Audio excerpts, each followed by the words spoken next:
From the moment I saw her, through the window of the establishment, I knew she was trouble. She was exquisite, alluring, but I knew that hooking up with her would bring on many difficulties, so I kept walking. I went back a few days later, and there she was, seductive as ever. This time, I walked into the place and interacted with her for a while. It was great, but I knew the consequences that would ensue. So, with great difficulty, I excused myself and left. I returned for the third time on December 9th, 2001. This time, I succumbed to temptation. Darn the consequences.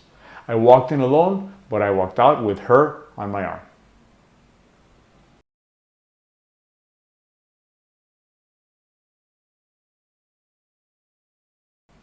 She was a titanium PowerBook G4, my first Mac, and she had quite a significant impact on my life. You ask, why did I think she was trouble? Well, even though the first personal computer I ever used was an Apple II in the late 70s, after that I transitioned to an IBM PC, and I stayed on the DOS Windows train for over 2 decades. My computer before I purchased the PowerBook was an IBM ThinkPad 600X running Windows 2000. Everyone in my company used Windows machines. Remember, kids, that in those days of the early 2000s, the commercial internet as we know it was still in its infancy, and cloud computing was just beginning to gain traction. There were significant compatibility issues between Windows and the Mac, everything from file formats to networking protocols to compatibility with printers and other peripherals. I knew that bringing a Mac into a Windows shop would present many technical challenges, particularly a Mac running the literally brand new Mac OS X operating system that was a result of Apple's purchase of Next and Steve Jobs' return to the company. But boy, was it worth it.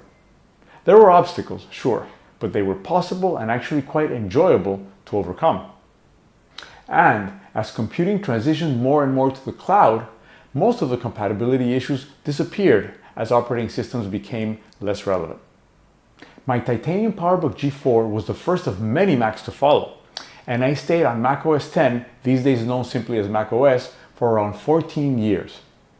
I loved Mac OS X and the Macintosh hardware so much that in 2003 I went to Cupertino, got trained and certified, and worked as an Apple IT consultant as a side business for 8 years.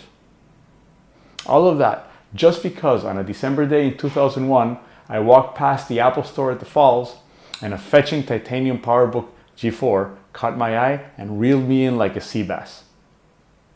While the titanium PowerBook G4 represented an important milestone in my life, it was quite significant for Apple's portable computer line as well. Today's portable Macs are thin, light, and metallic. They've been that way for years, but they weren't always that way. Apple's first portable computer was the so-called Macintosh Portable, introduced in 1989. Then came a parade of chunky black and gray plastic laptops in the 90s. Some of these computers were powerful machines, but they were thick and heavy. In 1999, Steve Jobs was back, and he and chief designer Johnny Ive were rethinking every part of Apple's lineup. They realized that the PowerBook, albeit quite capable, did not have the sex appeal of, say, Sony's Vaio. So making the next PowerBook thin and light became a priority. The other fundamental change was in materials. In 1999, every single Apple product was covered in plastic. Today, every Mac is covered in metal. That move began 20 years ago with the titanium PowerBook G4. A thin and light metallic laptop with black keys and thin bezels. That would describe any of today's portable Macs. It would also describe my beloved 2001 titanium PowerBook G4.